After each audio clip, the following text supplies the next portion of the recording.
Well, the Odyssey just keeps dominating. There is a small vocal crowd of whiners out there cheering and hoping that the movie would fail and trying somehow in every way. Oh, the studio's buying the movie tickets. Oh, they're lying. Well, whatever. Of course, we saw that the opening weekend for the Odyssey was just record shattering on a number of different levels.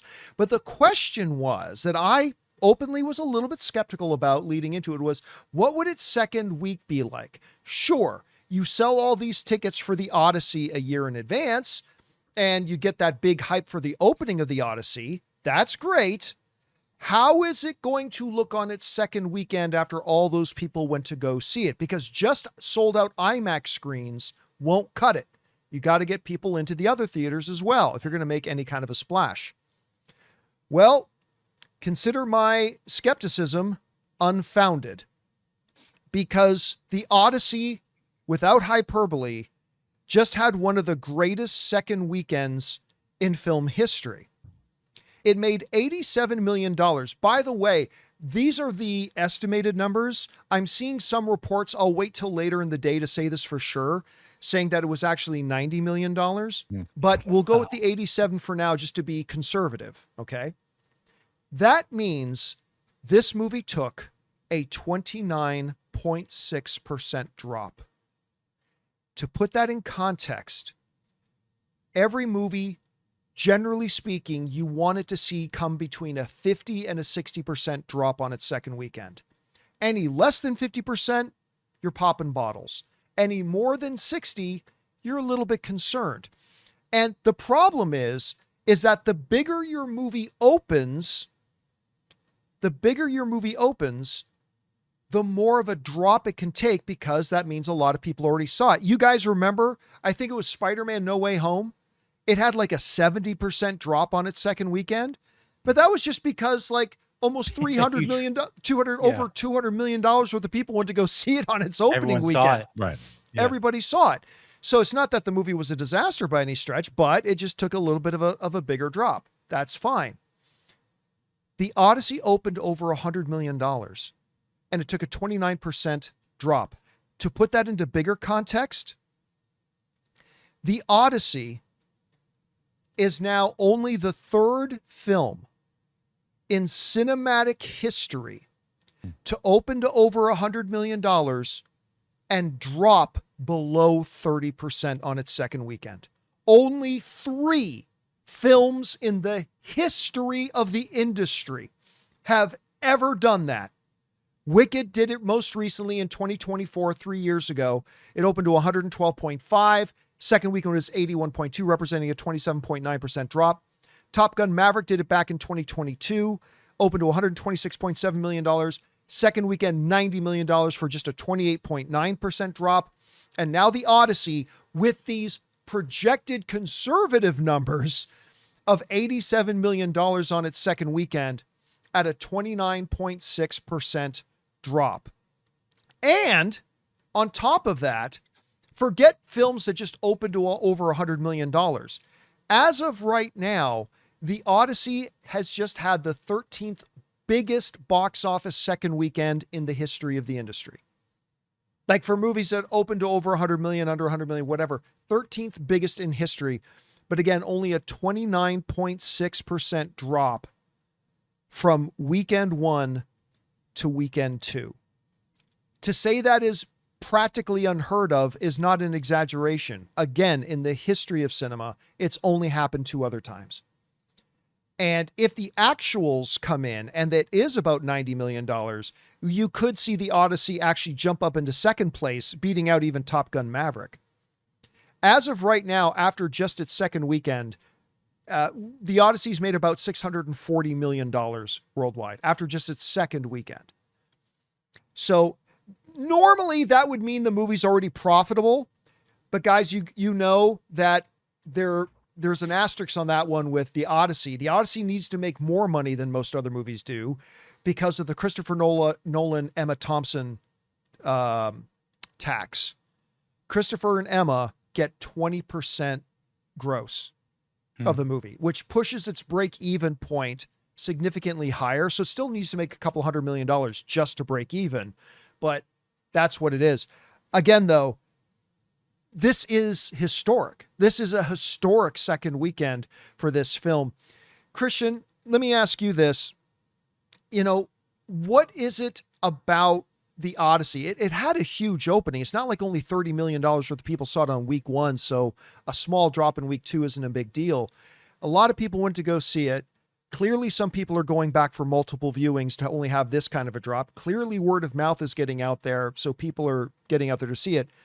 What is it about this movie in particular, or Nolan in general, that has that, for lack of a better term, stickiness factor that just has people going back again and again and again like this? What do you attribute it to?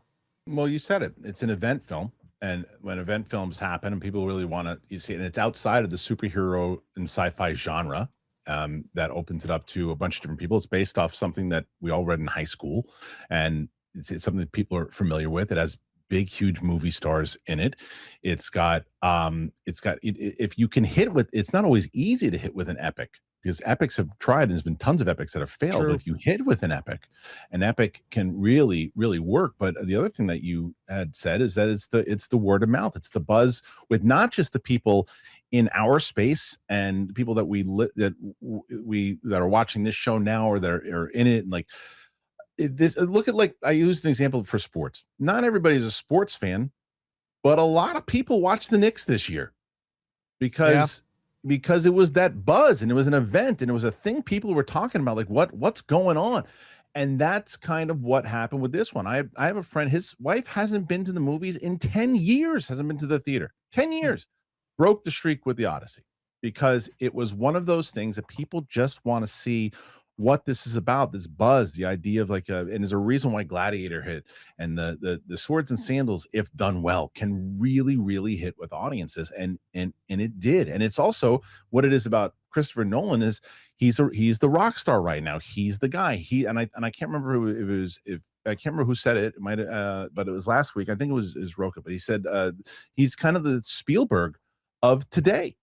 It's like meaning the Spielberg of where, when he had those events, ET lines around the block and Raiders comes out and people can't wait to see it. That's what he's doing right now. And Yeah. there's very few people, just regular civilians, that know directors' names. They know Nolan's name. Yeah. Did you guys see? I can't remember if I've talked about this on the show before. Did you see that interview? Jennifer Lawrence and Robert Pattinson have got a movie that they just had out Yeah. recently. I've seen You this. saw this Yeah. interview? For those who Yeah. didn't see Yeah. this Yeah. interview, it's priceless, because it's one of these promotional pieces where they're interviewing each other, right? Jennifer Lawrence and Robert Pattinson. And Robert Right. Pattinson's like, what director have you not worked with that you'd love to work with? And Jennifer Lawrence is like, well, he's never asked me to be in anything. And Pattinson's who? And she goes, Christopher Nolan. And Pattinson goes, yeah, he's pretty good. And Jennifer Lawrence's response is priceless. She's Yeah. like, must be nice. Yeah, Tell it's him great. I say hi. I mean, like, you're right, Kristian. Like, everybody, like every actor is lining up. You watched Wonder Yeah. Man, Kristian? Did you see Wonder Man? I did watch Wonder Man. Yeah. Okay, so you know the director in Wonder Man that's like, oh, like the whole industry reveres him, and everybody. Yes, that's Nolan. That's basically Yeah, Christopher 100%. Nolan today. Yes, because people are 100%. taking pay cuts just to work with him, right? Because it's like, that's the thing, is you can, that's why his budgets, you can spend it all on the IMAX cameras and everything else too, because someone who normally costs $10 million will do it for $100,000. Is Mhm. because there's like, well, you know what? They're going to get somebody else then. If you don't want to do it, you get a chance to work with Nolan. That is something that, people will do. Jennifer Lawrence will absolutely take a massive pay cut to work with Nolan, and she should. Most people will and would. Not everybody will. Certain people are going to have their prices and other things too. Especially like Matt Damon shouldn't have to take a cut. He's the lead of the movie and has to spend a lot of time in there. He should get his normal asking price. But if you're going to start packing up, he's got the benefit to say, I have all these roles that a lot of other directors would maybe get really talented people, but maybe not as well known. You can get, the cast is crazy with who you got. You got two of the bigger, younger actors with Zendaya and Tom Holland. You've got Anne Hathaway. You've got, Matt Damon. You've got Pattinson. You got Charlize Theron. You have all these people that just want to work with him, and that helps when you're making these movies. And why he has that deal with his wife, because, like, this is what I bring to the table. And who's arguing that 20%? I'm not. he also nobody is. tends to reward those actors over time. Yes. Because you'll by get their keep parts, working and with then them. next thing you know, Yeah. you're the lead in Oppenheimer. Yeah. So Right. I mean, yeah, that's exactly what happened there. That's exactly what happened with Matt Damon. Hey, play a small supporting role in Oppenheimer, I'll and hook you up. now you're Odysseus. Yeah. Anyway, guys, question is for you. What do you think about this? The Odyssey is just shattering records left and right. It's just become the third film in cinematic history to open to over $100 million and yet take less than a 30% drop on its second weekend. The staying power of this movie is insane. Whatever you guys think about it, jump down into the comments section below and let us know your thoughts.